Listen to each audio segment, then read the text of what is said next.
যদি আপনার বাড়িতে শিবলিঙ্গ থেকে থাকে কিংবা আপনি মনে করছেন আপনার গৃহে শিবলিঙ্গ প্রতিষ্ঠা করবেন, তবে এই ভিডিওটি দেখুন। আজ আষাঢ় মাসের চতুর্থ সোমবার। এবার আষাঢ় মাসের 5টি সোমবার পড়েছে। যারা সোমবারে শিবের ব্রত করেন, শিবকে মন প্রাণ দিয়ে ভালোবাসেন, তাহলে আমার ভিডিওতে শিব কথা শুনুন। চলুন বন্ধুরা, সবাই মিলে বলি জয় শিব শম্ভু, হর হর মহাদেব। যারা নতুন আমার চ্যানেলটিকে ভিজিট করছেন, অবশ্যই ভিডিওটি দেখে একটা কমেন্ট করে যাবেন এবং সাথে সাবস্ক্রাইব বাটনটি অন করে যাবেন। শিবলিঙ্গের পুজো বিধি ও নিয়ম অনুসারেই করা উচিত। যদি আপনি আপনার গৃহে শিবলিঙ্গ প্রতিষ্ঠা করেন, তাহলে অবশ্যই বিধি নিয়ম মেনেই সেটা করবেন। আর যদি গৃহে শিবলিঙ্গ প্রতিষ্ঠা না করেন, তবে তার বিকল্প হিসেবে নর্মদা নদীর জলে ভেসে ওঠা পাথরগুলো পুজো করতে পারেন। শাস্ত্রে আছে, নর্মদা নদীর তীরে প্রতিটি পাথরের টুকরোয় ভগবান শঙ্কর বাস করেন। আপনি যদি প্রবল ভক্তি নিয়ে, মনের সৎ ইচ্ছা নিয়ে ঈশ্বরকে প্রতিষ্ঠা করেন, তবে ঈশ্বর সদাই আপনার গৃহে থাকবে। চলুন বন্ধুরা, শিবলিঙ্গ নিয়ে কিছু কথা জানা যাক। আসুন বন্ধুরা, জেনে নিই আমাদের ঘরে কতগুলো শিবলিঙ্গ একসাথে রাখতে পারি। এটা খুবই গুরুত্বপূর্ণ বিষয়। একের অধিক শিবলিঙ্গ কখনোই ঘরে রাখবেন না। অনেকের গৃহেই দেখা যায় একসাথে অনেকগুলো শিবলিঙ্গ প্রতিষ্ঠা করা আছে। এটা কখনোই করবেন না। এর ফলাফল শুভ নাও হতে পারে। একটি গৃহে একটি শিবলিঙ্গই প্রতিষ্ঠা করবেন। গৃহে প্রতিষ্ঠিত শিবলিঙ্গের আকার কেমন হওয়া উচিত? ঘরে যে শিবলিঙ্গ রাখা হয় আর মন্দিরে যে শিবলিঙ্গ প্রতিষ্ঠা করা হয়, এই দুটোর মধ্যে অবশ্যই ফারাক আছে।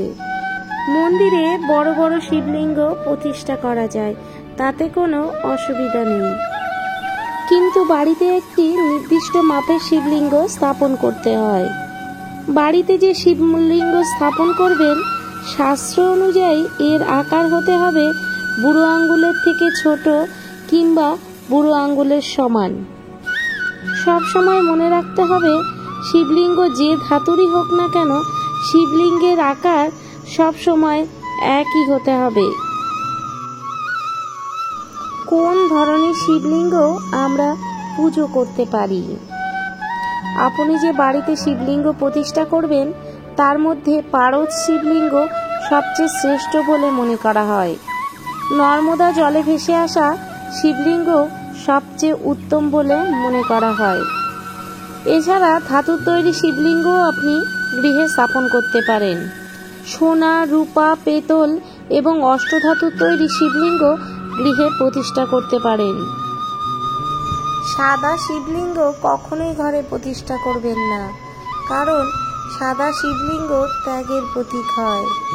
শিবলিঙ্গ যখন ঘরে স্থাপন করবেন, শিবলিঙ্গ কোন দিকে স্থাপন করবেন, এটা খুবই গুরুত্বপূর্ণ বিষয়। ঘরের কিংবা বাড়ির উত্তর পূর্ব দিকে অর্থাৎ ঈশান কোণে শিবলিঙ্গ স্থাপন করবেন। মনে রাখবেন, ঈশান কোণ কিংবা পূর্ব দিক ছাড়া কখনোই শিবলিঙ্গ অন্য কোনো দিকে স্থাপন করবেন না। শিবলিঙ্গে জলের স্রোত কোন দিকে যাওয়া উচিত?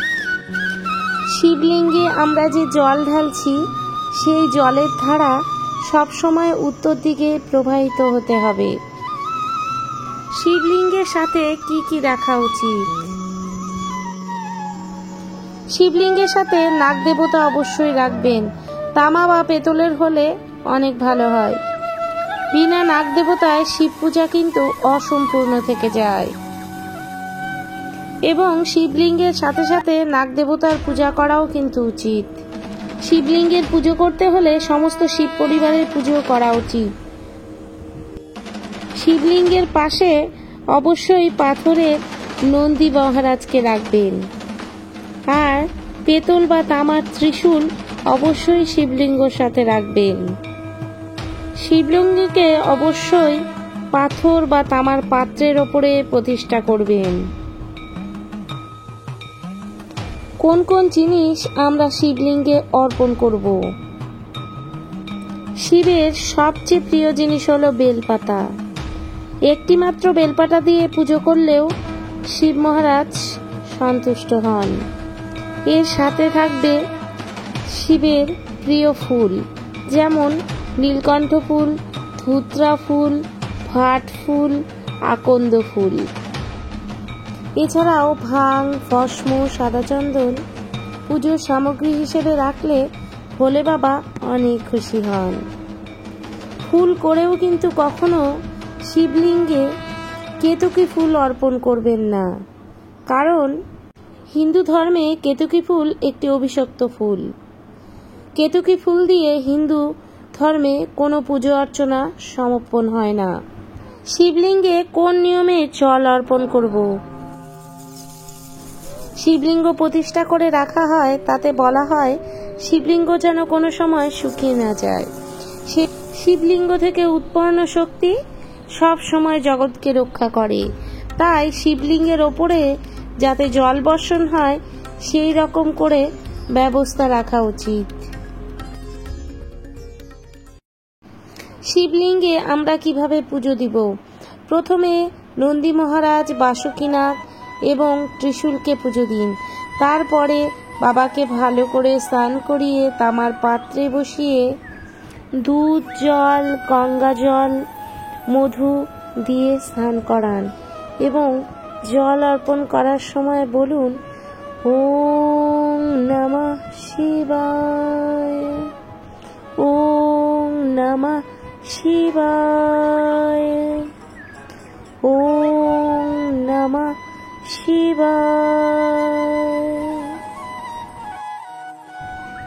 3 বার শিব মন্ত্র জপ করুন এবং বাবাকে পুজো দিন। এইবার বেলপাতা ও বাবার পছন্দের ফুলগুলো দিয়ে একে একে অর্পণ করে পুজো দিন এবং ধূপ ও প্রদীপ জ্বালান এবং শিব মহাদেবের মন্ত্র বলুন। পারলে মৃত্যুঞ্জয় মন্ত্র অবশ্যই বলবেন। শিবলিঙ্গে অর্পণ করা জল আমরা কোথায় ব্যবহার করতে পারি? শিবলিঙ্গে অর্পণ করা জল ভুল করেও তুলসী গাছের গোড়ায় দেবেন না বা তুলসী গাছের তলায় ফেলবেন না। এই জল কোনো পরিষ্কার গাছের গোড়ায় কিংবা পরিষ্কার কোনো স্থানে ফেলে দিতে পারেন। শিবলিঙ্গে স্থান পরিবর্তন করতে হলে কি করবেন? শিবলিঙ্গে স্থান পরিবর্তন করতে হলে একটা পাত্রে শিবলিঙ্গকে বসিয়ে তারপর শিবলিঙ্গ স্থান পরিবর্তন করবেন।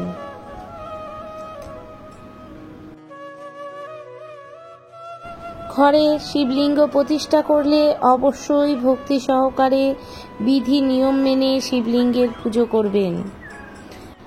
বিধি নিয়ম মতে পুজো দিতে না পারলে শিবলিঙ্গ প্রতিষ্ঠা করবেন না। শিবলিঙ্গ প্রতিষ্ঠা করে শিবলিঙ্গ ফেলে রাখা উচিত নয়, তাকে নিয়মিত নিয়মবিধি অনুসারে পুজো করা উচিত। যারা বাড়িতে শিবলিঙ্গ প্রতিষ্ঠা করেছেন এবং নিয়মিত পুজো দেন, তারা আমার এই ভিডিওটি থেকে সামান্য মাত্র উপকার হলে অবশ্যই একটা কমেন্ট করে যাবেন। ওম নমঃ শিবায়।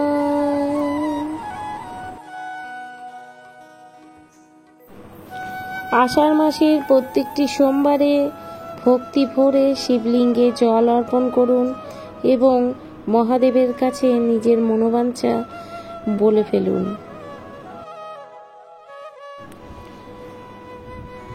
ভোলে মহাদেব অবশ্যই আপনার মনোবাসনা পূর্ণ করবেন এবং খুব অল্পতেই সন্তুষ্ট হয় ভোলে মহাদেব। ভক্তি সহকারে পুজো দিন, ভোলে বাবার অবশ্যই আপনার মনোবাসনা পূর্ণ হবে। আজ সোমবার, আজ ব্রতকথা শ্রবণ করুন। আর আমার ভিডিওটা যদি বন্ধুরা ভালো লেগে থাকে অবশ্যই একটা লাইক করে কমেন্ট করে যাবেন এবং কমেন্টে হর হর মহাদেব বলে লিখে যাবেন। ভগবান আপনার মনের ইচ্ছা পূর্ণ করুক। সবাই ভালো থাকুক, সুস্থ থাকুক। আপনাদের সাথে দেখা হবে নতুন একটি ভিডিওতে।